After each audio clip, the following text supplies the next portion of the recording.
अस्सलाम वालेकुम दोस्तों, क्या हाल है आपकी।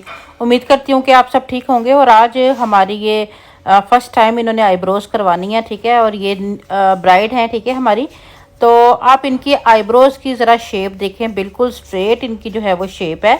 और बहुत ही कम इसमें जो है वो आपको आर्च नज़र आ रहा है। और हम लोगों ने इनका मेकअप करना है। अब हमारी ये कोशिश होगी कि थोड़ी सी इसकी आईब्रोज को ऊपर लिफ्ट करें ताकि नीचे हमें मेकअप के लिए जो है वो स्पेस मिले। तो अब हम क्या करेंगे, कोशिश करेंगे कि ऊपर वाली साइड से तो बिल्कुल भी बालों को रिमूव ना किया जाए, क्योंकि ऊपर वाली साइड पर इनके ऑलरेडी बाल बहुत कम है, ठीक है। और अब यहाँ से अब हम लिफ्टिंग करेंगे, अच्छे से स्ट्रेच करेंगे। और जो हमारी जिस जगह पे हमारा आर्च आ रहा होता है उस जगह से जो है वो हम बाल उतारेंगे। हमारी कोशिश ये रहेगी कि हम जो हमारा इनर कॉर्नर है आईब्रोज का, वहाँ से बालों को कम से कम जो है वो उतारें। ओनली नीट ही करेंगे, लेकिन शेप हम प्रॉपर बैक साइड से जो है उसकी इस तरह से जो है वो बनाएंगे, ठीक है। तो बाकी थोड़ी बहुत जो कमी रह जाएगी वो हम लोग जो है वो आई मेकअप से इनका इंशाल्लाह आई मेकअप भी आपसे शेयर करेंगे। एक दो दिन में इनका जो है वो इनका फंक्शन है, यानी शादी है इनकी। तो ये ब्राइडल जब बनेंगी तो इनकी आई मेकअप का ट्यूटोरियल भी आप लोगों के साथ जो है वो शेयर करेंगे, ताकि आपको अंदाज़ा हो सके कि इतनी स्ट्रेट आईब्रोज के साथ हम लोगों ने किस तरह से जो है इनको जो है वो मेकअप जो है किया है, ठीक है। हम लोगों ने कैसे मेकअप इनका किया है। दूसरा ये कि इनकी आईब्रोज की लेंथ को हम लोग जो है वो थोड़ा सा कम कर रहे हैं, क्योंकि एक तो आइज़ वैसे छोटी है, ठीक है। ऊपर से आईब्रोज इनकी बिल्कुल स्ट्रेट है, बिल्कुल उसमें कोई आर्च नहीं है। और ऊपर से फिर इनकी आईब्रो अगर बहुत लंबी होंगी तो वो बिल्कुल ही आइज़ जो है वो हमारी छोटी दिखेंगी। इसलिए हम एक्स्ट्रा जो लेंथ के बाल हैं उनको रिमूव कर देंगे। और एक एक करके हम जो है वो कोशिश कर रहे हैं कि आईब्रो को ऊपर उठा सकें, लेकिन फिर भी बेस स्टाइल में इनकी आईब्रो जो है वो बन रही है, बहुत ज़्यादा आर्च नहीं आ रहा है। बहरहाल अब हम मेकअप के दौरान क्या करेंगे, हम ऊपर वाली साइड से जो है ना इनको आईब्रो की शेप को उठाएंगे और नीचे वाली साइड से जो है ना वो हाईलाइट करके यानी कंसीलर अप्लाई करके तो इसको ऊपर उठाएंगे, ठीक है। दूसरी भी हमारी आईब्रो इसी तरह बनेगी, उसको हम कट कर देंगे, ठीक है। यानी कि जैसा हमारे फेस के फीचर्स होते हैं, जैसी हमारी आईब्रोज की शेप होती है, हम बाज़ औक़ात उसे बहुत ज़्यादा चेंज नहीं कर सकते हैं, ठीक है। कुछ आईब्रोज तो बहुत ज़्यादा थिक होती हैं, उनको आप अपनी मर्ज़ी के मुताबिक जो है वो कुछ भी शेप में जो है वो कन्वर्ट कर सकते हैं, चाहे स्ट्रेट कर लें, आर्च कर लें, या आप गोल कर लें, कुछ भी आप उसके साथ जो है वो कर सकते हो। कुछ आईब्रोज इस तरह की होती हैं, लेकिन ज़्यादातर आईब्रोज जो होती हैं वो हमारे फेस के अकॉर्डिंग ऑलरेडी जो है वो बनी बनाई आईब्रोज अल्लाह की तरफ से नेचुरली होती हैं, और उनको आप जो है वो बहुत ज़्यादा चेंज नहीं कर सकते हैं, जैसा कि अभी के केस में आप जो है वो देख रहे हैं। लेकिन इसको चेंज करने के लिए इंशाल्लाह इसका मेकअप का वीडियो जब मैं आपको बनाऊंगी तो फिर मैं आपको दिखाऊंगी। आप देखें कि आईज की जो साइड यानी कि जिस जगह पे जिससे कहते हैं कि आईब्रो का उभार आता है, उस जगह से आइज़ बिल्कुल दबी हुई है, ठीक है। तो इसलिए जिस जगह से आइज़ दबी हुई है सेम इसी जगह से ही हम लोगों ने बालों को जो है वो निकाला है, ताकि प्रॉपर जो है वो इनकी आई को थोड़ा बड़ा दिखा सके। जैसे कि अभी देखिए स्ट्रेच करने से हमारी आई को काफ़ी ज़्यादा जो है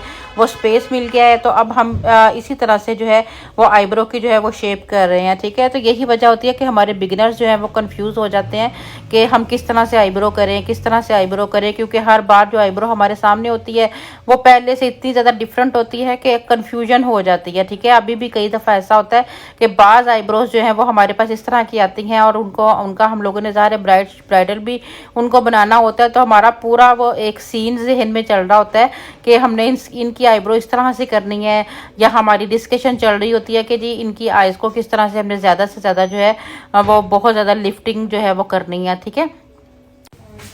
बहरहाल थ्रेड चलाना भी जो है वो हर किसी के बस की बात नहीं होती है, ख़ास तौर पर बिगनर्स के। बाज़ लोगों के तो हाथों पे धागा ऐसे दौड़ता है कि जैसे सही इन्होंने जो है वो मसलन इसकी प्रैक्टिस की होती है, ठीक है।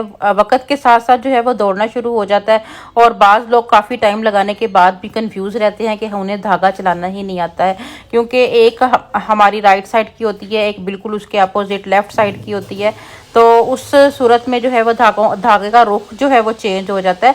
तो और वहीं पर ही फिर थोड़ी प्रॉब्लम रहती है। ज़्यादातर लोगों को जो है जो लेफ़्ट साइड वाली आईब्रो होती है उसे करने में जो है वो ज़्यादा प्रॉब्लम आती है, क्योंकि जो लेफ़्ट साइड वाला धागा है वो बिल्कुल हमारा अपोजिट चल रहा होता है, ठीक है। तो कोई बात नहीं, बहरहाल प्रैक्टिस जो है वो करते रहें, कुछ टाइम लगता है, इतना आसान नहीं होता है। हर एक चीज़ के लिए जो है वो टाइम जो है वो ज़रूरी होता है, प्रैक्टिस ज़रूरी होती है, बहुत ज़्यादा हार्ड वर्किंग करनी पड़ती है, फिर इंसान जो है वो किसी चीज़ तक ग्रिप हासिल जो है वो कर लेता है। और जब वो ग्रिप कर लेता है तो फिर वो कहते हैं ना कि फिर मुंह मांगे पैसे जो हैं या आप लोग जो है वो ले सकते हैं अपने क्लाइंट से, क्योंकि क्लाइंट फिर आपसे खुश होता है और फिर जिस तरह से भी आप चाहें आप अच्छी खासी अर्निंग भी कर सकते हैं, ठीक है। यानी कि मेहनत का फल आपको जो है वो मिलना शुरू हो जाता है और स्टेप बाय स्टेप जो है आप लोग जो है वो सभी कुछ सीख लेंगे। वैसे भी मुझे लगता है कि हम लोगों के ऊपर बर्डन ज़्यादा होता है काम का, क्योंकि हम लोग सिर्फ हेयर स्टाइलिस्ट नहीं होते हैं या हम सिर्फ मेकअप आर्टिस्ट नहीं होते हैं, हमें बहुत सारे काम, हमें आईब्रोज़ की शेप जो और हमें फेशियल्स और हमें हमारे ऊपर ये नहीं ज़्यादा बर्डन होता है। ज़्यादातर इंटरनेशनल तौर पर देखा जाए तो वहाँ पर जो है वो एक पर्सन जो होता है उसने किसी एक ही चीज़ में जो है वो ग्रिप हासिल की होती है। अगर वो हेयर ड्रेसर है तो बस वो हेयर ड्रेसर है, या हेयर आर्टिस्ट है कोई भी, या मेकअप आर्टिस्ट है तो वो मेकअप पर ही ज़्यादा काम कर रहा होता है। लेकिन हम लोगों को ये सब कुछ, एक ब्यूटिशियन को ये सब कुछ ही सीखना होता है, ठीक है। और हर चीज़ में ही जो है वो तो वो थोड़ा सा ये मुश्किल होता है, ठीक है। या फिर आप ऐसा करें कि किसी एक काम में ही अपने आप को जो है वो बहुत ज़्यादा एक्सपर्ट कर लें और आपको बहुत डिफरेंट जगहों पे ना फंसाएं। लेकिन यहाँ पर माहौल हमारे पाकिस्तान में रहकर कुछ इस तरह से है कि हमें सब कुछ चीज़ जो है वो मसलन सीखना और करना होता है, ठीक है। बहरहाल हमारी आईब्रोज जो हैं वो हो चुकी हैं, बड़ी प्यारी सी इनकी आईब्रोज जो है वो बन चुकी हैं, काफ़ी ज़्यादा स्पेस हमें जो है वो मिल चुका है।